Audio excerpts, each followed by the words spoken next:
এগুলা হচ্ছে হযরত শাহজালাল রহমতুল্লাহর মাজারের গজার মাছ। অনেকে বলা হয়ে থাকে এই গজার মাছগুলা হযরত শাহজালাল রহমতুল্লাহ আলাই নিজে ওখান থেকে নিয়ে এসেছে।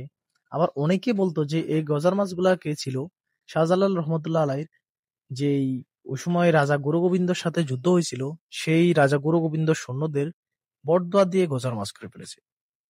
এবং কেউ কেউ বলে থাকে যে এই রাজা গুরুগোবিন্দর সাথে ইয়ার যুদ্ধের আগে থেকে গজার মাছগুলো এখানে ছিল। এবং এই শাহজালাল রহমতুল্লাহর মাজারের আগে যে গজার মাছগুলো ছিল এগুলা কিন্তু সেইগুলো না। এগুলো হচ্ছে অন্য মাজার থেকে নিয়ে এসেছে। শাহজালাল রহমতুল্লাহর মাজারের আগের যে গজার মাছগুলো ছিল ওনার সময়কালের, সেই গজার মাছগুলা মরে গিয়েছে এক সময়।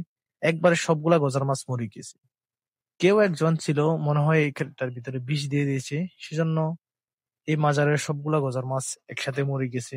এবং বর্তমান যে গজার মাছগুলা রয়েছে এগুলা হচ্ছে অন্য একটা মাজার থেকে আনা। এগুলার হযরত শাহজালাল রহমতুল্লাহ আলাইহির আমলের মাজার গজার মাছ নেই।